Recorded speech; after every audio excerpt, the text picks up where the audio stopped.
আজকে আপনাদের সাথে লাভ হরমোন নিয়ে কথা বলবো। অক্সিটোসিনকে লাভ হরমোন বলা হয়, তবে সেরোটোনিন এবং ডোপামিন এই যে নিউরোট্রান্সমিটারগুলি কিছু খাবার খেলে এগুলা সাধারণত রিলিজ হয়, যেটাকে বলা হয় হ্যাপি হরমোন। এই হ্যাপি হরমোনগুলি যদি রিলিজ হয় তাহলে লাভ হরমোন অক্সিটোসিন রিলিজে সহায়তা করে।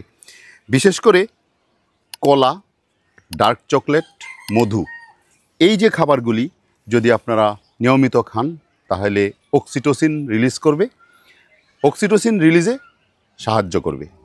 কলায় ভিটামিন B6 থাকে, স্নায়ুতন্ত্রের নিউরোট্রান্সমিটার যেমন সেরোটোনিন ও ডোপামিন তৈরিতে সাহায্য করে, মুডকে ভালো করে, অক্সিটোসিন নিঃসরণকে পরোক্ষভাবে উদ্দীপ্ত করে।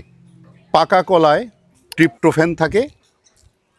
এই ট্রিপ্টোফ্যান এক ধরনের অ্যামাইনো অ্যাসিড, যে অ্যামাইনো অ্যাসিড অক্সিটোসিন রিলিজে সহায়তা করে থাকে। কলাতে ম্যাগনেসিয়াম এবং পটাশিয়াম থাকে, যা স্নায়ুর উত্তেজনা কমায়। স্নায়ুর উত্তেজনা কমিয়ে লাভ হরমোন অক্সিটোসিন নিঃসরণে সাহায্য করে।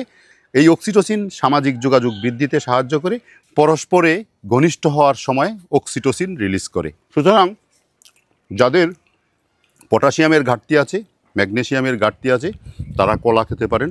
কলা, পাকা কলা মানব স্বাস্থ্যের জন্য অত্যন্ত গুরুত্বপূর্ণ। এই পাকা কলা আপনার শরীরে যদি পটাশিয়ামের ঘাটতি থাকে, পটাশিয়ামের ঘাটতিকে ইনস্ট্যান্টলি ইনক্রিজ করে দিবে, সো দ্যাট আপনার নিত্যদিনের খাবারে কলা থাকুক। কলা থাকলে আপনি সুস্থ থাকবেন, আপনার পরিবারের অন্যান্য সদস্যদেরকে যদি কলা খাওয়ান তারাও সুস্থ থাকবে। সবাইকে ধন্যবাদ।